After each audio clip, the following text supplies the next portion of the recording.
tem uma coisa que ninguém te conta sobre envelhecer. É que você não percebe quando deixa de ser pessoa e vira móvel. Acontece devagar. Um dia você tem opinião, tem voz, tem lugar na mesa. No outro, você é só a sombra que passa pela cozinha, o corpo que lava a louça, a mão que embala a criança para dormir.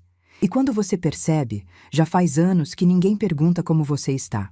Anos que ninguém lembra que você também tem nome. Meu nome é Marlene Azevedo Campos, tenho 70 anos. E se você está me ouvindo agora, precisa saber de uma coisa. Essa história que vou contar mudou minha vida. Mas não foi do jeito que você imagina. Não foi uma herança surpresa. Não foi um golpe de sorte. Não foi ninguém chegando para me salvar. Foi uma frase. Uma única frase, dita pela minha própria nora, na casa que eu ajudei a construir, enquanto eu segurava meu neto no colo. Mas antes de chegar nessa frase, preciso te levar para dentro daquela manhã de terça-feira. Porque se você não sentir o peso do que eu sentia, não vai entender por que aquelas palavras doeram tanto. E mais importante, não vai entender por que, depois de ouvi-las, eu fiz o que fiz. Era março, 3 anos atrás. Eu tinha 67 anos e morava no quarto dos fundos da casa do meu filho Renato, num condomínio de luxo nos arredores da cidade. E quando eu digo quarto dos fundos, não estou exagerando. Era literalmente o cômodo que ficava atrás da área de serviço, com uma janelinha que dava para a parede do vizinho e um banheiro tão pequeno que eu precisava fechar a porta para conseguir sentar no vaso. Naquela manhã, acordei às 5 horas, como fazia todos os dias. Meu despertador nem precisava tocar mais. Meu corpo já tinha decorado a rotina. Levantei em silêncio, vesti a mesma roupa de sempre. Um vestido simples que não chamava a atenção de ninguém. E fui para a cozinha. O café precisava estar pronto às 6h30, quando Priscila descia para tomar antes de ir para o trabalho. Ela era gerente de uma loja de grife no shopping e fazia questão de chegar antes de todo mundo. Dizia que era para dar exemplo. Eu achava que era para se sentir importante. Enquanto a água esquentava, fui organizando o que precisaria fazer naquele dia. Levar Pedro para a escola às 7h15. Voltar e arrumar a casa, preparar o almoço, buscar Pedro ao meio-dia, dar banho, dar comida, colocar para dormir. Acordar ele às 3, dar lanche, brincar um pouco, preparar o jantar, esperar Renato e Priscila chegarem, servir a janta, lavar a louça, ir para o meu quarto, dormir, acordar às 5, repetir. Essa era a minha vida há quase 5 anos. Desde que me mudei para aquela casa com a promessa de que seria cuidada, de que teria um lar, de que estaria perto do meu neto. Promessas bonitas, promessas vazias. O café ficou pronto e eu separei a xícara que Priscila gostava. Era uma xícara branca com detalhes dourados que ela tinha comprado numa viagem para a Argentina. Ela não gostava quando eu usava outra. Uma vez usei uma caneca comum porque a xícara estava na máquina de lavar louça. E ela me olhou como se eu tivesse cometido um crime. Não disse nada, mas o olhar disse tudo. Depois disso, passei a lavar a xícara na mão toda a noite, só para garantir. Priscila desceu às 6h40. Estava impecável, como sempre. Cabelo liso, maquiagem perfeita, roupa de marca. Sentou na bancada da cozinha e começou a mexer no celular enquanto eu colocava o café na frente dela. Não disse bom dia. Não olhou para mim. Só murmurou algo sobre uma reunião importante e continuou digitando. Eu estava acostumada. No começo, aquilo me incomodava. Ficava esperando um obrigada que nunca vinha, um sorriso que nunca aparecia. Mas com o tempo, fui me adaptando. Não é que eu tivesse aceitado, é que eu tinha parado de esperar. Renato desceu logo depois.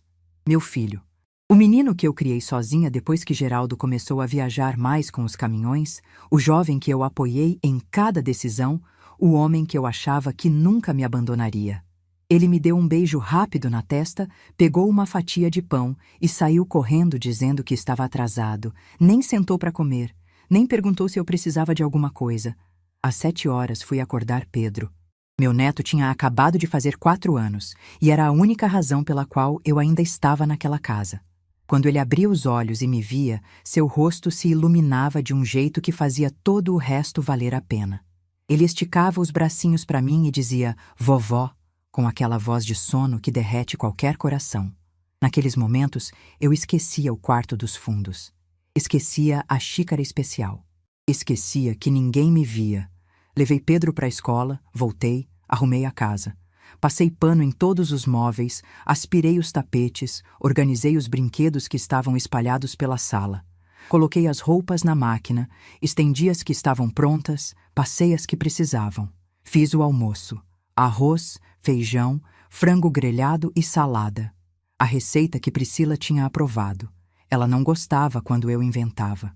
Dizia que tinha paladar sensível e que temperos demais davam dor de estômago nela. Ao meio-dia, busquei Pedro. Ele veio correndo para o meu abraço como sempre, mostrando um desenho que tinha feito na escola. Era uma casa com 4 pessoas: o papai, a mamãe, ele e uma figura menor no canto, com cabelo branco. "Essa é você, vovó", ele disse apontando. "Você fica do meu lado." Guardei aquele desenho no bolso do avental. Era meu tesouro. Depois do almoço, Pedro dormiu. Eu aproveitei para adiantar o jantar, descascar batatas, deixar a carne temperando. Eram 2h30 quando ouvi o barulho do carro na garagem. Estranho. Priscila só voltava às 6. Será que tinha acontecido alguma coisa? Ela entrou pela porta dos fundos, jogou a bolsa no sofá e foi direto para o telefone. Estava ligando para alguém, falando alto, rindo daquele jeito forçado que ela usava com as amigas. Fiquei na cozinha quieta, continuando meu trabalho. Não era da minha conta. Mas aí Pedro acordou. Ouvi o chamado dele pelo monitor que ficava na bancada. "Vovó, vovó." Larguei a faca, lavei as mãos e fui até o quarto. Ele estava sentado na cama, com os olhos ainda meio fechados, pedindo colo. Peguei ele no meu abraço, senti aquele cheirinho de bebê que ele ainda tinha e voltei para a sala. Sentei no sofá. Só queria ficar um pouco com meu neto. Não estava fazendo nada de errado. Só queria um momento de avó, não de cuidadora. Um momento em que eu não estivesse trabalhando, servindo, sendo útil. Um momento em que eu pudesse simplesmente amar. Priscila ainda estava no telefone. Quando me viu sentada no sofá com Pedro no colo, seu rosto mudou. Ela disse algo rápido para a pessoa do outro lado da linha, desligou e veio na minha direção. Eu conhecia aquele olhar. Era o olhar de quem tinha encontrado a empregada sentada na cadeira da patroa. "Marlene, o almoço não está pronto ainda?" Eu disse que estava sim, que já tinha deixado tudo organizado, que só estava aproveitando que Pedro tinha acordado para ficar um pouco com ele. Ela cruzou os braços. "Ficar com ele como? Fazendo o quê?" Eu não entendi a pergunta. Ficar com ele como a avó fica com o neto, abraçando, conversando, existindo junto. Mas antes que eu pudesse responder, ela continuou. "Marlene, você não pode simplesmente parar de fazer as coisas para ficar de gracinha com a criança. Você tem obrigações aqui. O jantar não vai se fazer sozinho." Senti meu rosto esquentar. Pedro me olhava sem entender. Eu disse, com a voz mais calma que consegui, que o jantar já estava adiantado, que só precisava terminar alguns detalhes, que eu só queria 5 minutos com meu neto. E foi aí que ela disse: "Você é uma empregada aqui, não uma avó." O mundo parou. Seu papel é ajudar, não ficar de gracinha. Se quisesse ser avó de verdade, teria sua própria casa. Mas você depende da gente. Então largue essa criança e vá fazer o que tem que fazer." Pedro me olhou. Aqueles olhos de 4 anos que não entendiam o que estava acontecendo, que só sabiam que a vovó estava sendo tratada mal, que sentiam a tensão sem ter palavras para nomear. Eu fiquei em silêncio. Não chorei. Não gritei. Algo dentro de mim, algo que vinha rachando há anos, finalmente quebrou. Mas não foi a parte frágil, foi a parte que aceitava. Coloquei Pedro no chão com cuidado. Ele segurou minha mão, sem querer me soltar. Eu me abaixei, olhei nos olhos dele e disse baixinho: "A vovó precisa fazer uma coisa. Já volto, tá bem?" Ele assentiu, ainda confuso. Fui até a cozinha em silêncio. Desliguei o fogão, tirei o avental. Aquele avental desbotado que eu usava há 5 anos, que tinha manchas de molho e cheiro de comida, que era praticamente minha segunda pele naquela casa. Dobrei ele com cuidado e coloquei sobre a bancada. Fui até meu quarto. Peguei minha bolsa.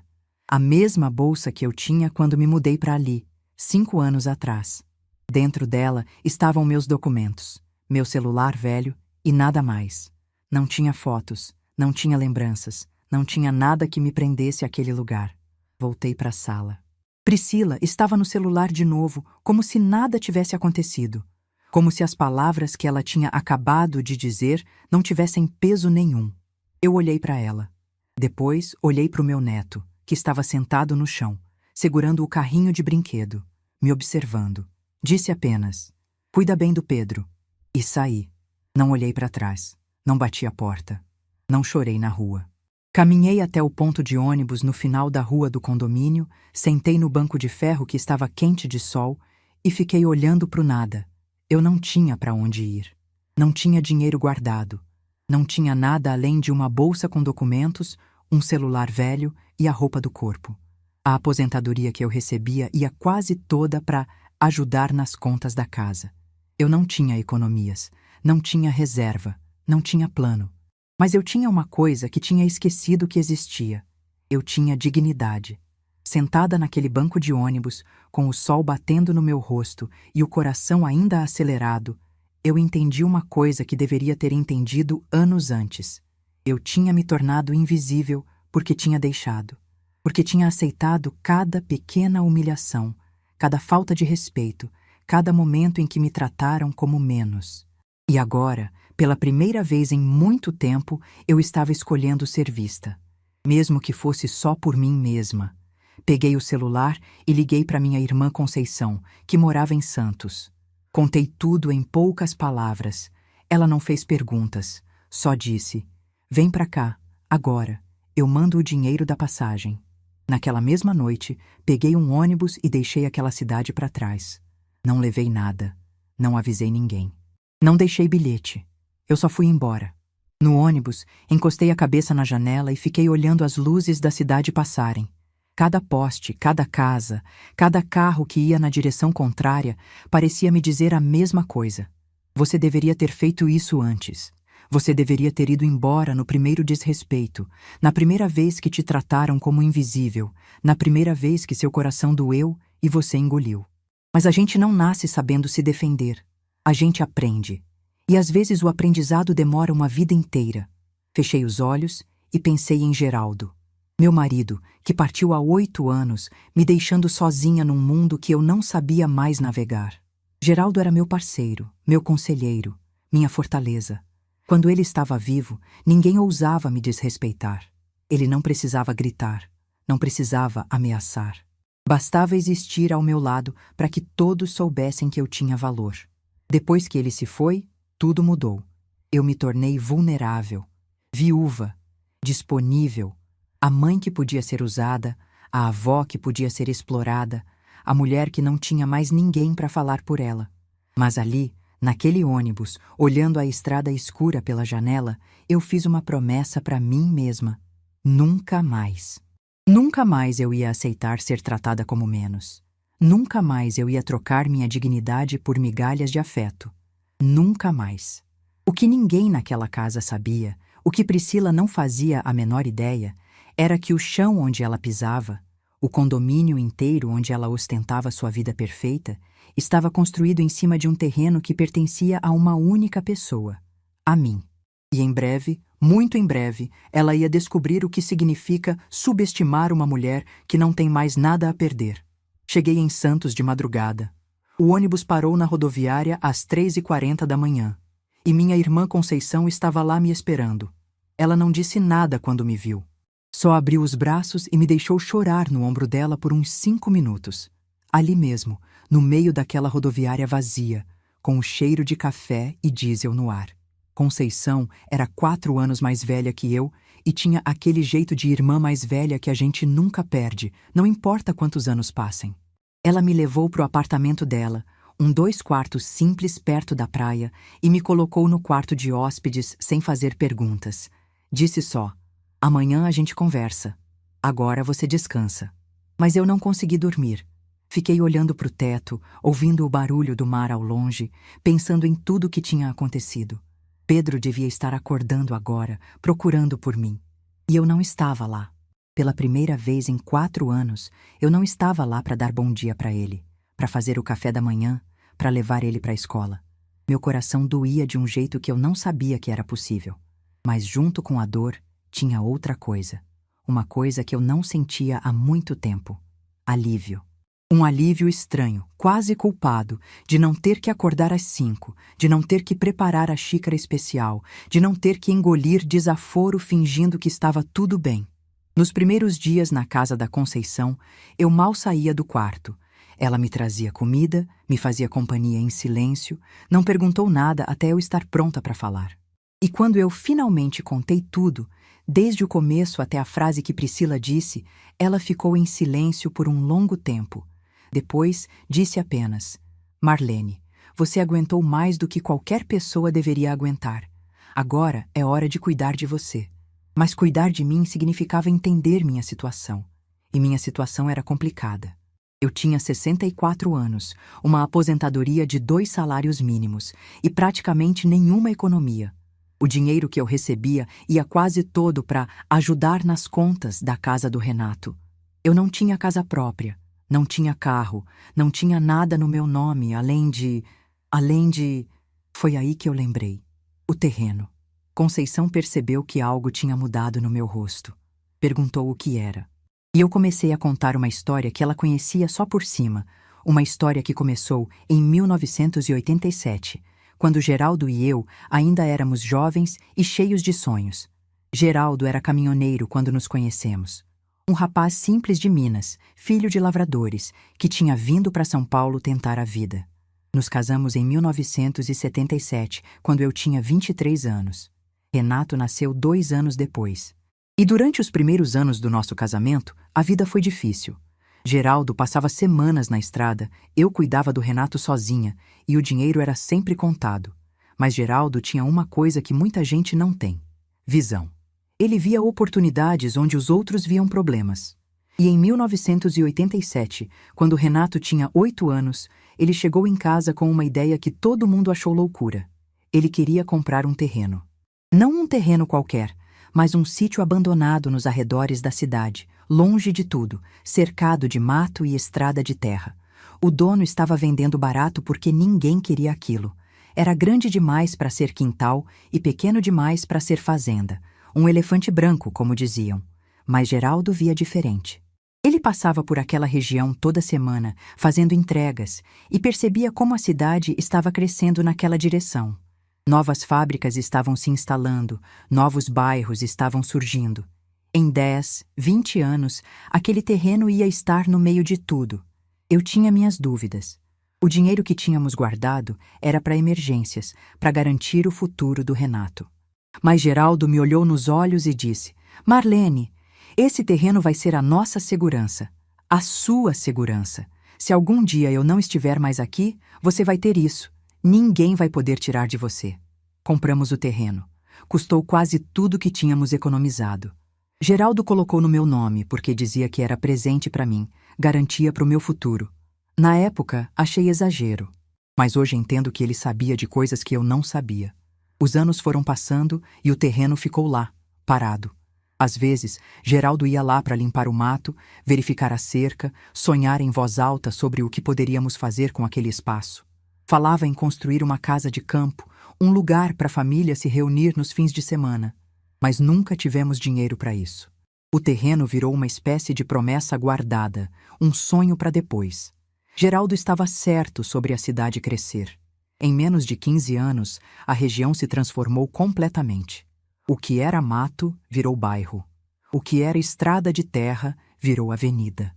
E o nosso terreno, aquele elefante branco que ninguém queria, de repente estava numa das áreas mais valorizadas da cidade. Incorporadoras começaram a nos procurar. Ofereciam valores que pareciam absurdos, mas Geraldo sempre dizia não. Dizia que aquele terreno era nossa aposentadoria, nossa segurança, e que não ia vender por nada. Em 2015, Geraldo partiu. Uma condição cardíaca que descobrimos tarde demais. Foram meses difíceis no hospital, e eu fiquei ao lado dele até o último momento. No testamento, ele deixou tudo muito claro. A transportadora ficaria para o Renato, que já trabalhava no negócio há anos, e o terreno ficaria para mim, com usufruto vitalício. Usufruto vitalício. Na época, eu não entendi direito o que isso significava. O advogado explicou que eu era a dona do terreno enquanto vivesse, e que ninguém podia vender, construir ou fazer qualquer coisa ali sem minha autorização. Depois que eu partisse, o terreno iria para o Renato. Mas enquanto eu estivesse viva, a decisão era minha. 1 ano depois da partida de Geraldo, Renato veio me procurar. A transportadora estava passando por dificuldades. Concorrência, dívidas, caminhões precisando de manutenção. Ele precisava de dinheiro para modernizar a frota ou ia falir. E tinha uma proposta. Uma construtora queria comprar o terreno. Ofereciam uma fortuna, o suficiente para salvar a transportadora. Renato me implorou para vender. Eu disse não. Aquele terreno era a última coisa que Geraldo tinha me deixado. A única coisa que era só minha. Não podia simplesmente vender. Mas Renato insistiu. Voltou dias depois com Priscila, que estava grávida de poucos meses. Choraram, imploraram, pintaram um quadro de desespero que me partiu o coração. E então fizeram uma proposta diferente. Eu não precisava vender o terreno. Podia apenas autorizar a construção de um condomínio ali, recebendo uma porcentagem dos lucros. A construtora cuidaria de tudo, eu não precisaria fazer nada. E como garantia de que eu sempre seria cuidada, eles me dariam uma das casas do condomínio para morar. Uma casa de verdade, não um asilo. Eu estaria perto do meu neto, da minha família, protegida para sempre. Parecia perfeito, parecia a solução para todos os problemas. Eu assinei os documentos. A construtora começou a obra. Em 2 anos, o que era um terreno abandonado se transformou num condomínio de luxo. 12 casas de alto padrão, cada uma avaliada em mais de 2 milhões. Piscinas, área de lazer, segurança 24 horas. Uma dessas casas era para ser minha. Era o combinado, era a promessa. Mas quando o condomínio ficou pronto, Renato apareceu com cara de quem ia dar uma notícia ruim. Disse que tinha havido um problema com a documentação, que a casa que seria minha teve que ser vendida para cobrir um rombo inesperado nas contas da transportadora. Mas eu não precisava me preocupar, podia morar com eles. A casa deles era enorme, tinha um quarto sobrando, e eu ainda poderia ajudar com o Pedro. O quarto sobrando era o quarto dos fundos. Pedro nasceu poucos meses depois, e eu fui a primeira a segurá-lo no colo. E a ajuda com o Pedro se transformou em 5 anos de trabalho não remunerado. Eu fui tola, fui ingênua. Acreditei nas promessas porque queria acreditar. Porque era meu filho. Porque eu achava que amor significava sacrifício sem limites. Mas sentada ali, na casa da Conceição em Santos, relembrando toda essa história, uma pergunta começou a se formar na minha cabeça. Uma pergunta que eu nunca tinha feito antes. O que exatamente eu tinha assinado? Eu tinha autorizado a construção do condomínio. Mas será que tinha transferido a propriedade do terreno? Será que o terreno ainda estava no meu nome? Conceição viu a confusão no meu rosto e perguntou o que eu estava pensando. Contei minhas dúvidas. Ela ficou em silêncio por um momento, depois disse: Marlene, eu tenho uma amiga advogada, especialista em direito imobiliário. Acho que você precisa conversar com ela. 2 dias depois, eu estava no escritório de doutora Sônia Rodrigues. Uma mulher da minha idade, cabelo grisalho, olhar afiado. Ela me recebeu com um café e pediu para eu contar minha história. Escutou tudo sem me interromper, fazendo anotações. Quando terminei, ela pediu para ver os documentos. Eu tinha trazido tudo o que consegui encontrar. A escritura original do terreno, o contrato com a construtora, alguns papéis que Geraldo tinha guardado. Entreguei tudo e fiquei esperando. Doutora Sônia leu cada documento com atenção. Demorou quase 1 hora. Eu ficava olhando para ela, tentando ler sua expressão, mas ela não demonstrava nada. Quando finalmente levantou os olhos, ficou em silêncio por quase 1 minuto. Dona Marlene, ela disse, a senhora sabe o que tem aqui? Ela tirou os óculos e me olhou de um jeito que me fez gelar. Isso aqui não é só um terreno. Isso aqui é um condomínio de alto padrão, construído em terra que ainda está no seu nome. Eu não entendi. Perguntei como assim, se eu tinha assinado a autorização para construção. Autorização para construção, sim. Mas a senhora nunca transferiu a propriedade. Olhe aqui. Ela me mostrou um dos documentos. A senhora autorizou a construtora a edificar no terreno, recebendo uma porcentagem dos lucros da venda das unidades. Mas a propriedade do solo, o terreno em si, continua registrado no seu nome. Nunca houve transferência. Meu coração disparou. Perguntei o que isso significava na prática. Significa que tudo que está construído ali, todas as 12 casas, toda a infraestrutura, está em cima de um terreno que pertence à senhora. Tecnicamente, a senhora é dona do chão onde aquelas casas estão. E mais importante, nenhuma dessas casas pode ser vendida, financiada, hipotecada ou transferida sem a sua assinatura. Eu fiquei sem palavras. Literalmente sem palavras. Minha boca abriu, mas nenhum som saiu. Doutora, Sônia continuou. Quando a construtora fez o empreendimento, eles deveriam ter regularizado a situação do terreno, comprado da senhora ou feito uma escritura definitiva de transferência. Pelos documentos, isso nunca aconteceu. Provavelmente porque seu filho disse a eles que resolveria com a família depois, e nunca resolveu. Eu perguntei por que ninguém tinha percebido isso antes. Porque ninguém tentou vender nenhuma das casas ainda. Ou se tentou, não foi com um comprador que fez a verificação correta. Mais cedo ou tarde, alguém vai tentar fazer uma transação e vai descobrir que o terreno não está regularizado. Fiquei em silêncio, processando tudo aquilo. 12 casas de mais de 2 milhões cada, construídas no meu terreno, sem que ninguém pudesse fazer nada sem minha autorização. Priscila morava numa dessas casas. A casa que me expulsou. A casa onde ela me chamou de empregada. A casa onde meu neto foi criado sem a avó que o amava. Aquela casa estava construída em cima do que era meu. Doutora Sônia deve ter visto algo mudar no meu rosto, porque ela se inclinou para frente e disse: Dona Marlene, eu preciso que a senhora entenda uma coisa. A senhora tem nas mãos uma situação muito poderosa, mas também muito delicada. O que a senhora fizer com essa informação vai afetar muitas pessoas, inclusive a senhora mesma. Eu perguntei o que ela queria dizer. A senhora pode usar isso para se vingar. Pode travar tudo, criar problemas, fazer essas pessoas sofrerem. Mas também pode usar isso para reconstruir sua vida de forma digna. A escolha é sua. Voltei para a casa da Conceição em silêncio. Minha irmã me esperava ansiosa. Contei tudo, cada detalhe. Quando terminei, Conceição me olhou e disse: Marlene, o que você vai fazer? Eu olhei pela janela, para o mar que brilhava ao longe, e disse a verdade. Ainda não sei. Mas uma coisa eu sei. Não vou tomar nenhuma decisão com raiva. Vou esperar. Vou pensar. E vou fazer o que for certo. O que eu não sabia naquele momento era que a decisão ia ser tomada por mim.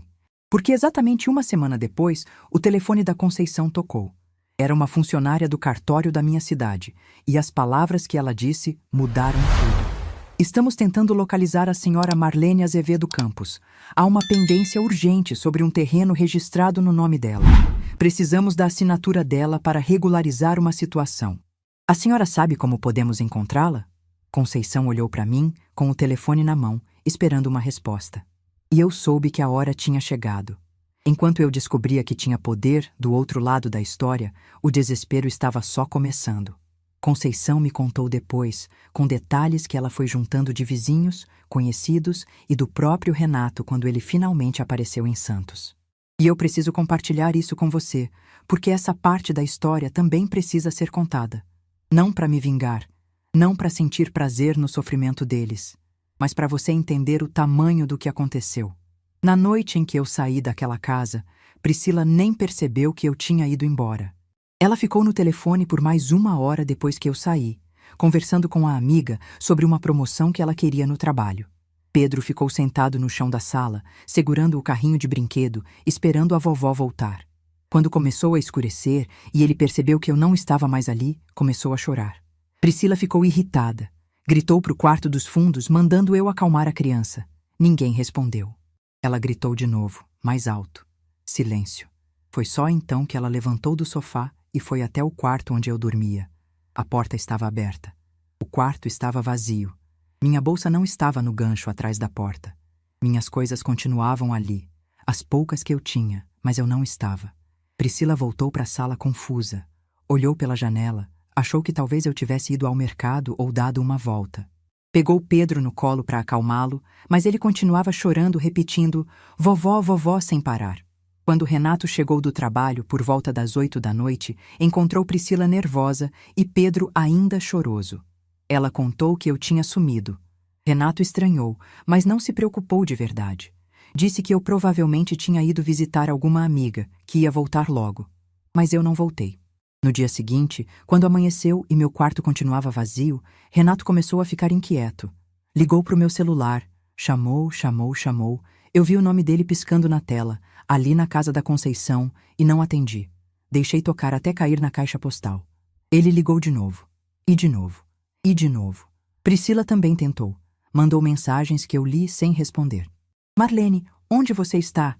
Marlene, o Pedro está chorando. Marlene, volte logo, precisamos de você aqui.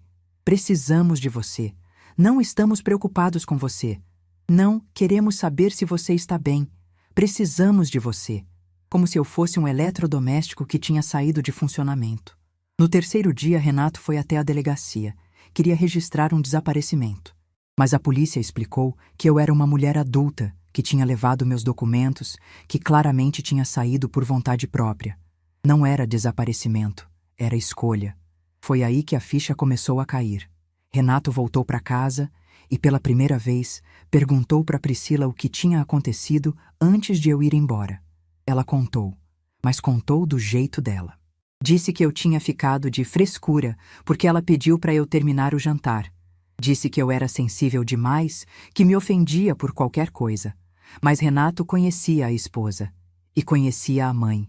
Pressionou mais, e Priscila, encurralada, acabou contando o que tinha dito. Você é uma empregada aqui, não uma avó. Renato ficou em silêncio. Segundo a vizinha Dona Teresa, que ouviu tudo pela janela aberta, ele não gritou, não brigou. Só olhou para Priscila com uma expressão que ela nunca tinha visto. Levantou e foi para o quarto. Dormiu no sofá aquela noite. E nas 3 noites seguintes. Pedro, coitado, era quem mais sofria. Com 4 anos, ele não entendia por que a avó tinha ido embora. Acordava de madrugada chamando por mim. Recusava comer se não fosse a comida que eu fazia. Perguntava todo dia quando a vovó ia voltar. 1 semana se passou. Renato continuou tentando me ligar, mas eu não atendia.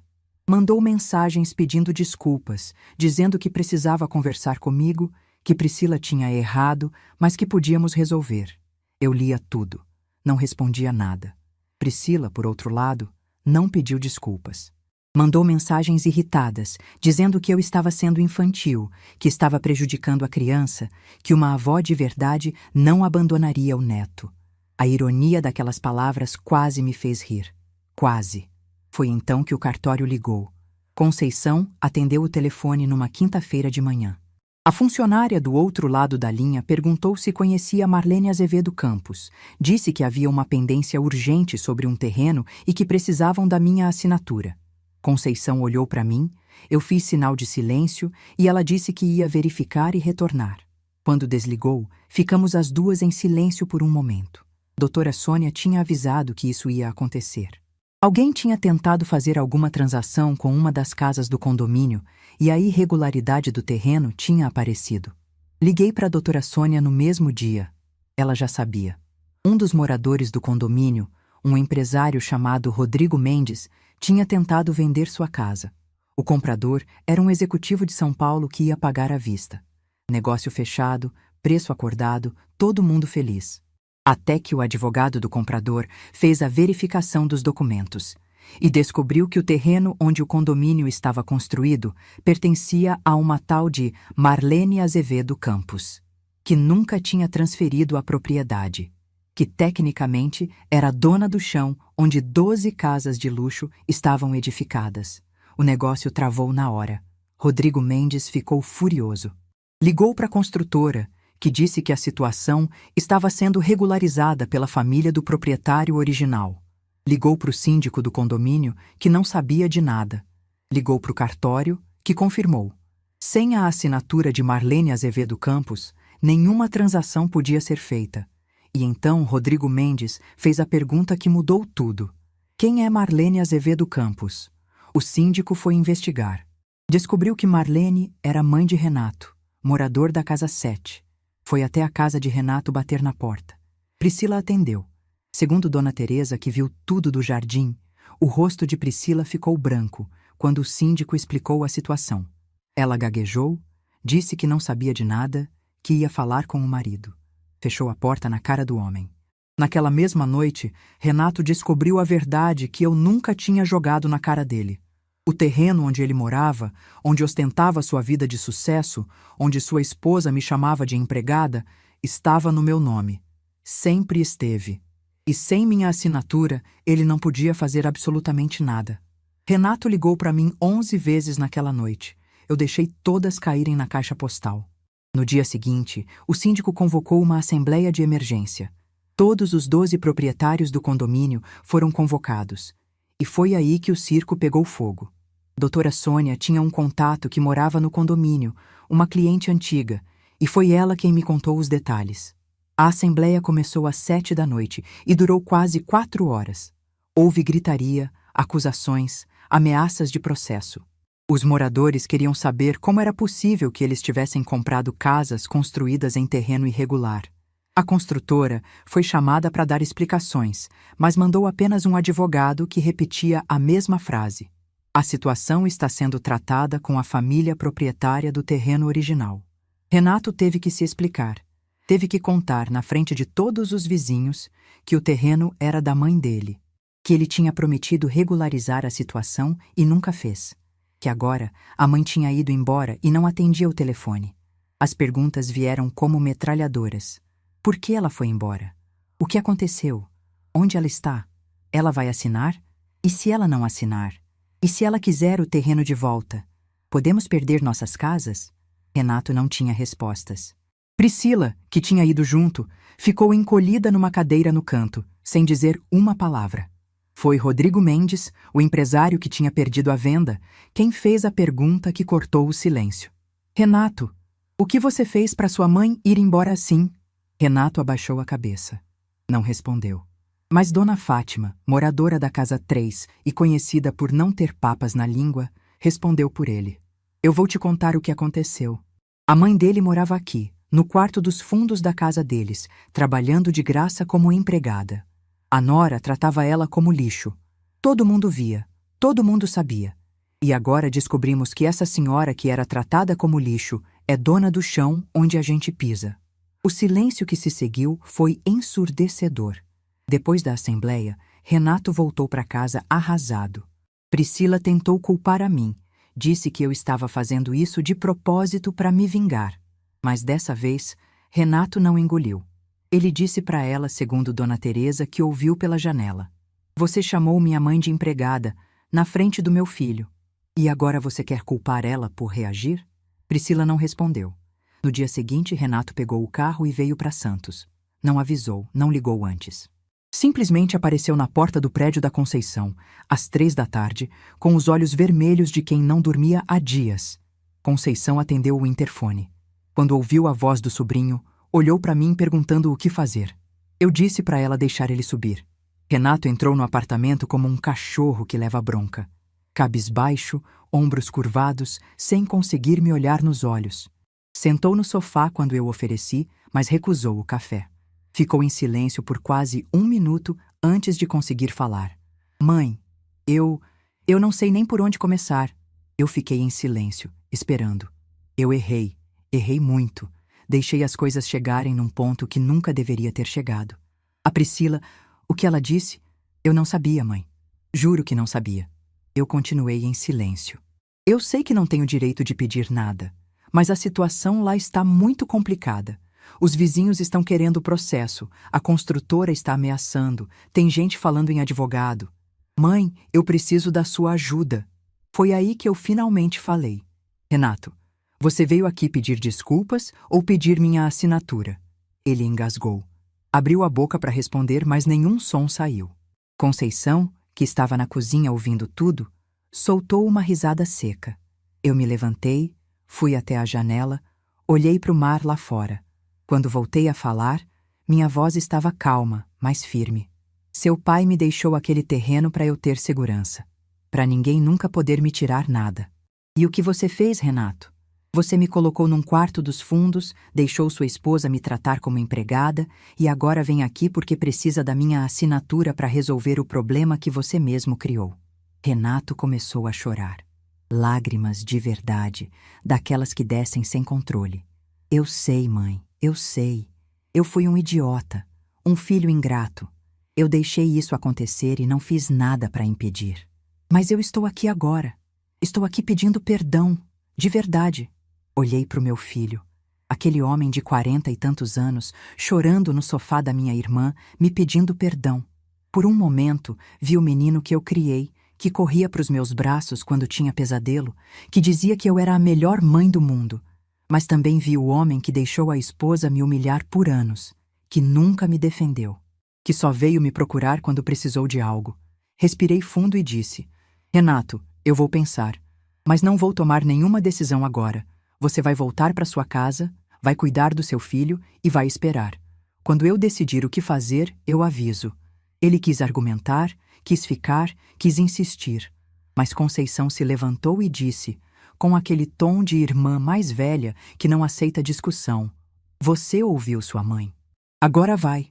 Renato foi embora de cabeça baixa. Quando a porta fechou, Conceição veio sentar do meu lado. Ficamos em silêncio por um longo tempo, olhando para o mar pela janela. Finalmente ela perguntou: O que você vai fazer, Marlene?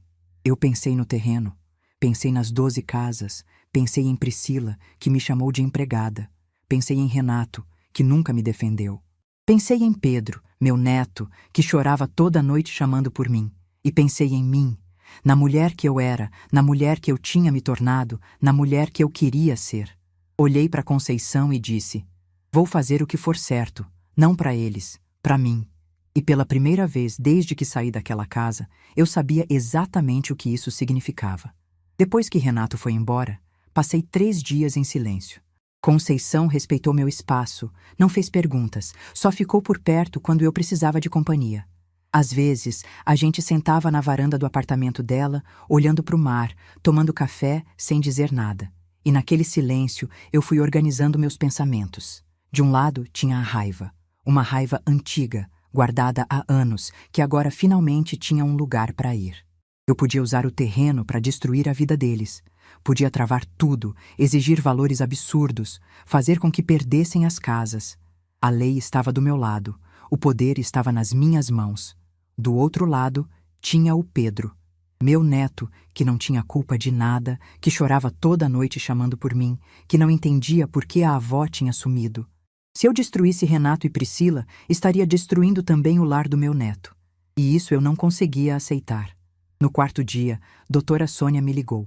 Disse que a situação no condomínio estava ficando insustentável. Os moradores tinham contratado um advogado coletivo e estavam ameaçando processar a construtora, Renato, e até a mim se eu não me manifestasse. Perguntou se eu já tinha decidido o que fazer. Eu disse que ainda não, mas que estava chegando lá. Naquela mesma tarde, meu celular tocou. Não era Renato, não era Priscila. Era um número desconhecido. Atendi por impulso, sem pensar. A voz do outro lado me fez parar de respirar. Vovó? Era Pedro. Meu coração apertou de um jeito que eu não sabia que era possível. Aquela vozinha de criança, tremida, chorosa, me chamando do outro lado da linha. Vovó, você vai voltar? Eu tô com saudade. A mamãe disse que você foi embora porque estava brava, mas eu não fiz nada de errado, juro. Por favor, volta, vovó. Por favor. Eu não consegui segurar as lágrimas. Escorreram pelo meu rosto em silêncio enquanto eu ouvia meu neto implorar para eu voltar. Conceição, que estava na cozinha, veio correndo quando me viu chorando, mas eu fiz sinal para ela esperar. Meu amor, eu disse com a voz quebrada, a vovó não foi embora por sua causa. Você não fez nada de errado. A vovó te ama muito, muito, muito. Você sabe disso, né? Então, por que você foi embora? Como explicar para uma criança de 4 anos que a mãe dela me tratou como lixo? Como contar que o pai dele deixou isso acontecer? Como fazer ele entender algo que nem adultos conseguem processar? A vovó precisou resolver umas coisas, meu amor, mas a vovó nunca, nunca vai te abandonar. Você entende isso? Você promete que vai voltar? Fechei os olhos. Senti o peso daquela pergunta como uma pedra no peito. Eu prometo que a gente vai se ver logo. Isso eu prometo. Pedro ficou em silêncio por um momento. Depois disse, baixinho: Tá bom, vovó, eu te amo. Eu também te amo, meu anjo. Mais do que tudo no mundo. A ligação caiu. Fiquei olhando para o celular por um longo tempo, as lágrimas ainda escorrendo, o coração partido em 1000 pedaços. Conceição sentou do meu lado e me abraçou. Ficamos assim por vários minutos, sem dizer nada. Quando finalmente me recompus, olhei para ela e disse: Eu sei o que vou fazer.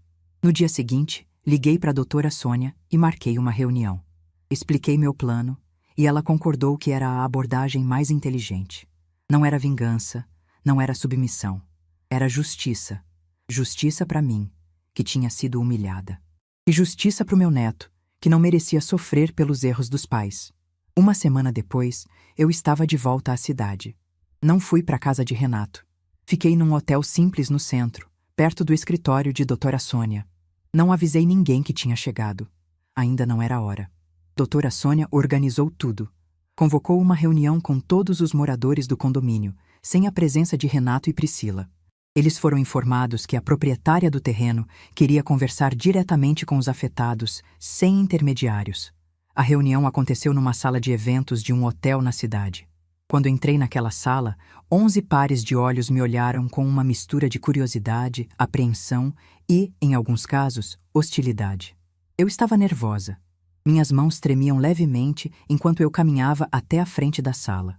Mas mantive a postura. Minha mãe sempre dizia que uma senhora se porta com dignidade, mesmo quando o mundo desaba. E era exatamente isso que eu ia fazer. Sentei na cadeira que doutora Sônia tinha preparado para mim e olhei para aquelas pessoas. Algumas eu reconhecia de vista, dos anos que morei no condomínio. Outras eram rostos novos. Todas tinham uma coisa em comum. Suas vidas estavam nas minhas mãos. Comecei a falar. Contei minha história desde o começo. Contei sobre Geraldo, sobre como ele comprou o terreno em 1987, sonhando com o futuro. Contei sobre a promessa que Renato e Priscila fizeram quando pediram para eu autorizar a construção. Contei sobre a casa que deveria ser minha e que nunca veio. Contei sobre os 5 anos no quarto dos fundos, acordando às 5 da manhã, cuidando do meu neto, cozinhando, limpando, lavando, passando. Contei sobre a frase: Você é uma empregada aqui, não uma avó. Vi rostos mudarem na plateia. Vi olhos se arregalarem, bocas se abrirem. Vi Dona Fátima, a mesma que tinha exposto a verdade na assembleia, balançar a cabeça com uma expressão de nojo. Contei sobre o dia em que tirei o avental, peguei minha bolsa e fui embora. Contei sobre os dias em Santos, sobre a descoberta de que o terreno ainda estava no meu nome, sobre a ligação do cartório. Quando terminei, a sala estava em silêncio absoluto. Então, Rodrigo Mendes, o empresário que tinha perdido a venda da casa, levantou a mão. Dona Marlene, eu preciso perguntar. O que a senhora quer de nós? Olhei para ele e respondi com calma. Eu não quero nada de vocês. Vocês não fizeram nada de errado. Vocês compraram casas acreditando que estava tudo regularizado. O erro foi de quem vendeu sem regularizar. O erro foi do meu filho, que prometeu resolver e nunca resolveu. Então, o que a senhora pretende fazer? Respirei fundo antes de responder. Eu vou regularizar a situação do terreno. Vou assinar os documentos necessários para que cada um de vocês tenha a propriedade plena das suas casas. Vocês não vão perder nada. Um murmúrio de alívio percorreu a sala. Algumas pessoas soltaram suspiros, outras sorriram. Mas eu levantei a mão pedindo silêncio. Porém, isso vem com condições. O silêncio voltou, mais tenso que antes. Primeira condição. Cada morador vai contribuir com um valor proporcional ao tamanho da casa para um fundo de compensação. Esse valor vai ser definido por um avaliador independente e vai levar em conta os anos que eu deveria ter recebido minha porcentagem dos lucros da construção e nunca recebi. Olhares foram trocados, mas ninguém protestou. Eles sabiam que estavam em posição de negociar, não de exigir. Segunda condição.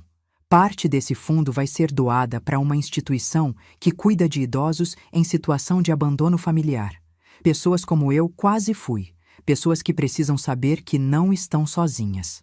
Vi Dona Fátima limpar uma lágrima do canto do olho. Terceira condição. Renato e Priscila vão assinar um documento público reconhecendo o erro que cometeram comigo. Não precisa ser humilhação, não precisa ser exposição na mídia. Mas eu quero um registro formal de que o que aconteceu foi errado, para que nunca mais aconteça com ninguém. Rodrigo Mendes assentiu lentamente. Dona Marlene, eu acho que falo por todos aqui quando digo que essas condições são mais do que justas. A senhora teria todo o direito de exigir muito mais. Uma senhora de cabelos brancos que eu não conhecia se levantou.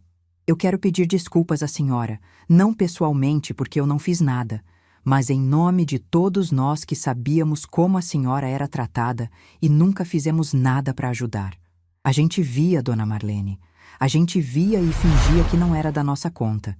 E isso também foi errado. Senti um nó na garganta. Aquela mulher estava dizendo algo que eu precisava ouvir há muito tempo, que eu não era invisível, que as pessoas tinham visto, que meu sofrimento não tinha passado despercebido. Obrigada, eu disse com a voz embargada. Obrigada por dizer isso. A reunião terminou com um acordo verbal. Doutora Sônia ia preparar todos os documentos e uma nova reunião seria marcada para a assinatura formal. Antes de ir embora, várias pessoas vieram me cumprimentar, apertar minha mão, me desejar bem.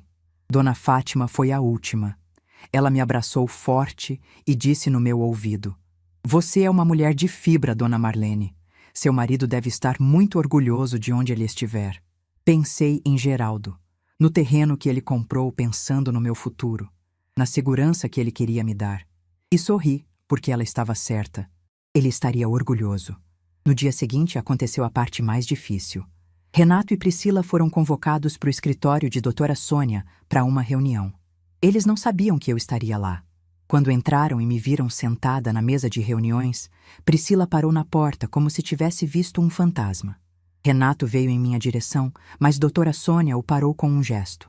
"Senhor Renato, por favor, sente-se.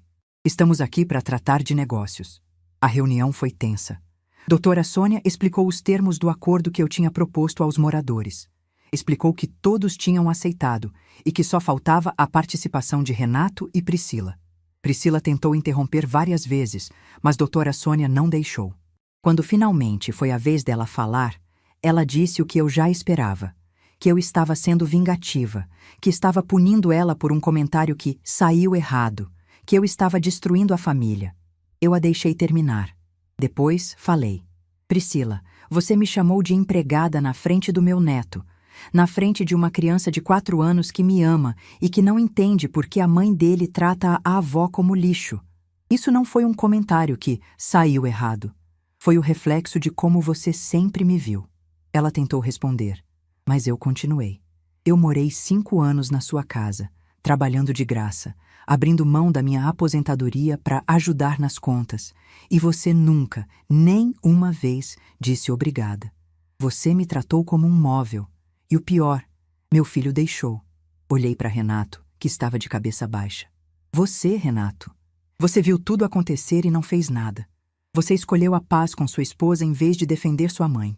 E quando eu fui embora, você só veio me procurar porque precisava da minha assinatura."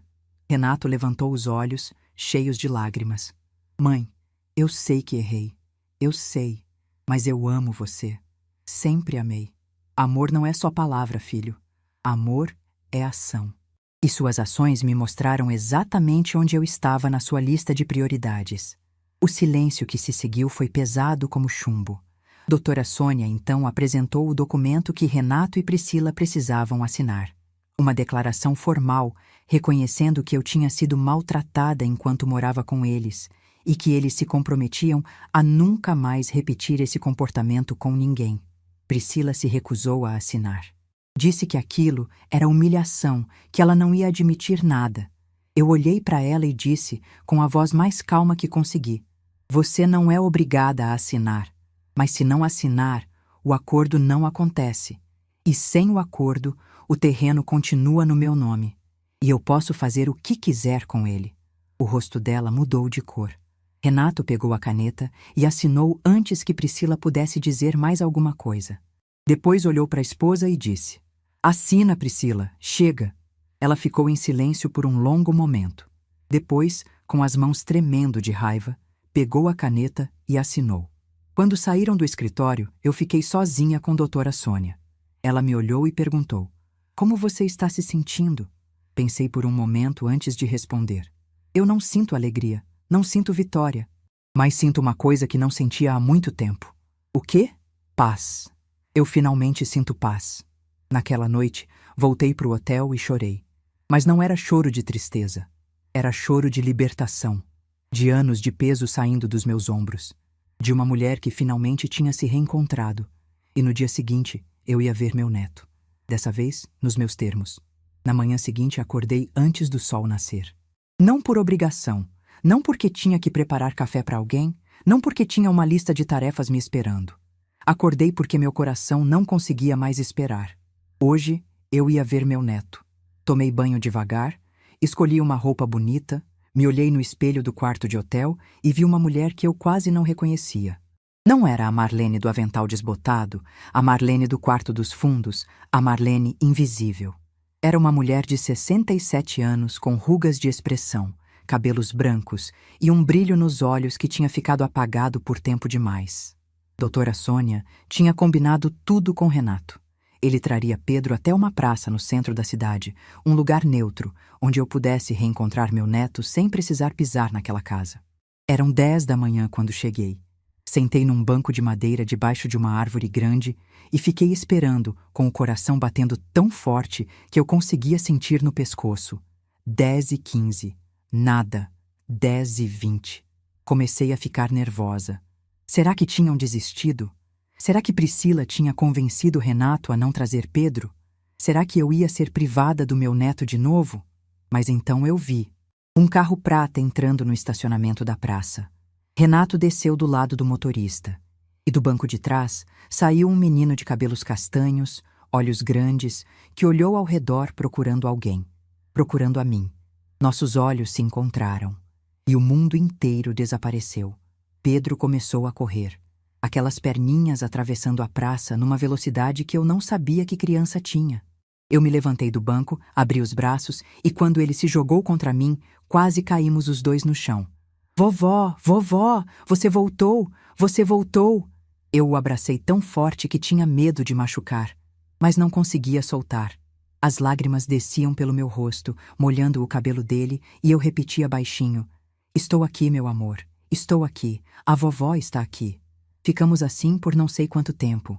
1 minuto, 5 minutos, uma eternidade. Quando finalmente nos separamos, Pedro segurou meu rosto com as 2 mãozinhas e me olhou com aquela seriedade que só criança consegue ter. "Você prometeu que a gente ia se ver logo. E você cumpriu." Eu sorri, limpando as lágrimas. "Eu sempre vou cumprir minhas promessas para você, meu amor. Sempre." Renato tinha ficado a alguns metros de distância, nos observando. Quando olhei para ele, vi que também estava chorando. Não disse nada. Apenas acenou com a cabeça, um gesto pequeno que dizia mais do que palavras conseguiriam.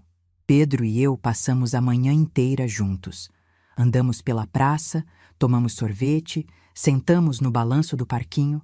Ele me contou tudo o que tinha acontecido nos meses em que ficamos separados, que tinha aprendido a andar de bicicleta, que tinha feito um amigo novo na escola chamado Lucas, que a professora tinha elogiado o desenho dele. E então ele disse algo que me fez parar de respirar. "Vovó, eu fiz um desenho novo. Para você."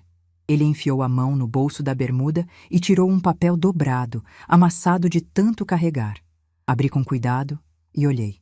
Era uma casa. Como aquele primeiro desenho, o que ele tinha feito na escola e que eu tinha guardado no bolso do avental. Mas dessa vez era diferente. Dessa vez, a figura de cabelo branco não estava no canto da página. Estava no centro. E ao lado dela, de mãos dadas, estava um menino pequeno. Embaixo, com letra torta de criança, estava escrito: "Eu e minha vovó, a melhor vovó do mundo." Eu chorei. Chorei tanto que Pedro ficou preocupado, perguntando se eu estava triste. Eu disse que não, que eram lágrimas de felicidade, que aquele era o presente mais lindo que eu já tinha recebido na vida. E naquele momento eu soube que tudo tinha valido a pena. As semanas seguintes foram de reconstrução. Com o dinheiro do acordo com os moradores do condomínio, comprei um apartamento pequeno no centro da cidade. 2 quartos, uma sala, uma cozinha onde eu podia cozinhar para o meu neto quando ele viesse me visitar. Tinha uma varanda com vista para a praça e toda manhã eu tomava meu café ali, olhando as pessoas passarem, sentindo o sol no rosto. Pela primeira vez em muitos anos, eu tinha um lugar que era só meu. Renato e eu começamos a reconstruir nossa relação, devagar. Ele vinha me visitar toda semana, às vezes sozinho, às vezes com Pedro. No começo, as conversas eram difíceis.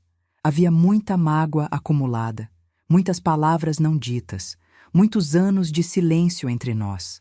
Mas aos poucos, fomos encontrando um caminho. Numa dessas visitas, Renato me contou o que tinha acontecido depois que eu saí. Disse que ele e Priscila tinham passado por uma crise séria, que ela não aceitava ter sido humilhada na frente dos vizinhos, que eles tinham brigado muito, dormido em quartos separados por semanas. Perguntei se eles ainda estavam juntos. Renato ficou em silêncio por um momento. Depois disse: "Estamos tentando, mãe. Pelo Pedro, mas não sei se vai dar certo." Eu não disse nada. Não era meu lugar julgar ou opinar. Só segurei a mão do meu filho e deixei ele falar. Ele me contou que tinha finalmente percebido o quanto tinha errado comigo, que passava noites acordado, lembrando de todas as vezes que Priscila me tratou mal e ele não fez nada, que se sentia culpado por ter deixado a mãe dele viver como empregada na própria casa. "Eu queria ter sido um filho melhor, mãe. Queria ter te protegido." Eu olhei para ele, aquele homem de mais de 40 anos com cara de menino arrependido, e disse: "Renato, você não pode mudar o passado. Ninguém pode. Mas você pode escolher como vai ser daqui para frente. E isso você está fazendo." Ele me abraçou. Pela primeira vez em anos, eu senti que estava abraçando meu filho de verdade. Não o marido de Priscila, não o homem que me ignorava. Meu filho. O menino que eu criei, que eu amei, que eu nunca deixei de amar mesmo quando ele me decepcionou. Priscila nunca veio me visitar. E, sinceramente, eu não esperava que viesse. Ela assinou os documentos porque foi obrigada, não porque reconheceu o erro. Algumas pessoas mudam quando enfrentam as consequências dos seus atos. Outras apenas ficam com raiva de quem as obrigou a enfrentar. Priscila era do segundo tipo. Mas isso não me incomodava mais. Eu tinha aprendido que não podia controlar as atitudes dos outros, só as minhas. E as minhas atitudes agora eram focadas em viver bem, em ser feliz, em aproveitar o tempo que me restava com as pessoas que realmente me amavam. Pedro passou a me visitar todo fim de semana. Às vezes dormia no meu apartamento, no quarto que eu tinha preparado especialmente para ele. Tinha uma cama com lençóis de dinossauro, uma estante com livros infantis e uma parede onde ele podia colar todos os desenhos que fizesse. Era o quarto que eu sempre quis dar para ele. O quarto de avó, não de cuidadora. Aos domingos, a gente fazia panquecas juntos. Eu deixava ele mexer a massa, mesmo sabendo que ia sujar tudo. Deixava ele escolher os recheios, mesmo quando ele queria combinações estranhas como chocolate com queijo.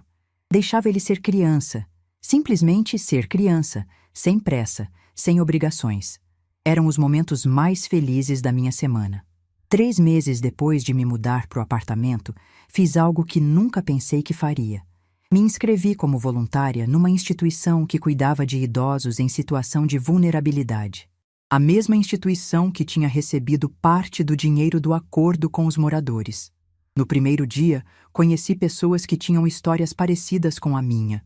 Senhoras que foram abandonadas pelos filhos, senhores que perderam tudo e não tinham mais ninguém. Pessoas que passaram a vida cuidando dos outros e na velhice descobriram que estavam sozinhas. Eu contava minha história para eles. Contava sobre o avental, sobre a frase, sobre o terreno que ninguém sabia que era meu. E via nos olhos deles algo que eu conhecia bem. A dor de ser invisível. Mas também via outra coisa. Via esperança. Via a possibilidade de que nunca é tarde para recomeçar, para se reerguer, para lembrar do próprio valor. Uma senhora chamada Dona Aparecida, de 74 anos, me disse uma vez: "Marlene, você é a prova de que a gente não precisa aceitar migalhas. Obrigada por existir." Aquelas palavras ficaram comigo por dias. Num domingo de outono, quase 1 ano depois de tudo o que aconteceu, Eu estava sentada na varanda do meu apartamento quando Pedro veio correndo com uma caixa de sapato nas mãos.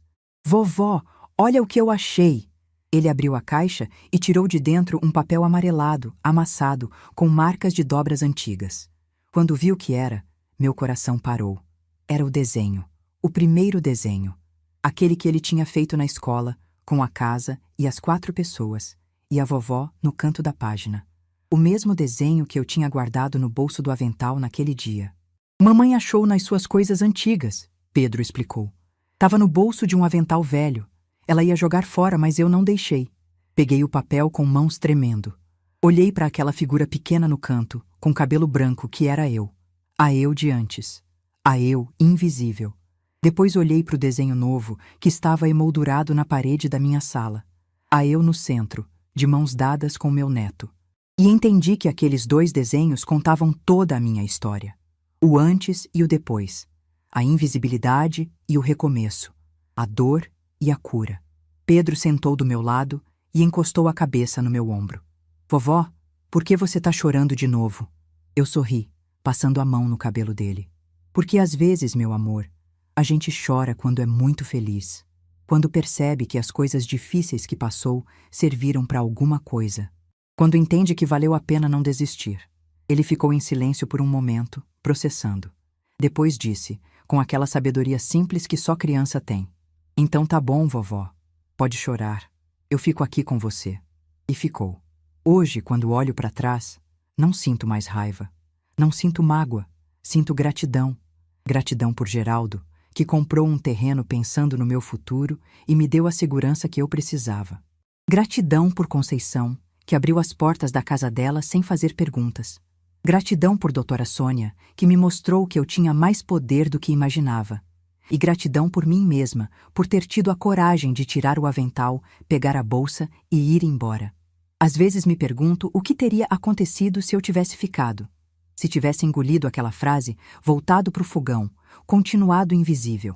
Provavelmente ainda estaria lá, no quarto dos fundos, acordando às 5 da manhã, lavando a xícara especial, sendo chamada de empregada. Mas eu não fiquei, e essa escolha mudou tudo. Não foi fácil. Recomeçar nunca é, mas foi necessário. E foi a melhor decisão que eu já tomei na vida. Se você está ouvindo essa história e se identificou com alguma parte dela, eu quero te dizer uma coisa. Você não precisa aceitar ser invisível. Você não precisa trocar sua dignidade por migalhas de afeto. Você não precisa viver no quarto dos fundos da vida de ninguém. O seu valor não depende de quem te enxerga. Depende de você se enxergar. E às vezes, a coisa mais poderosa que você pode fazer é tirar o avental, pegar sua bolsa e ir embora. O resto, a vida se encarrega de resolver. Se essa história tocou seu coração, deixe seu like, se inscreva no canal e comente aqui embaixo. No meu lugar, o que você faria? Sua mensagem pode iluminar o dia de alguém.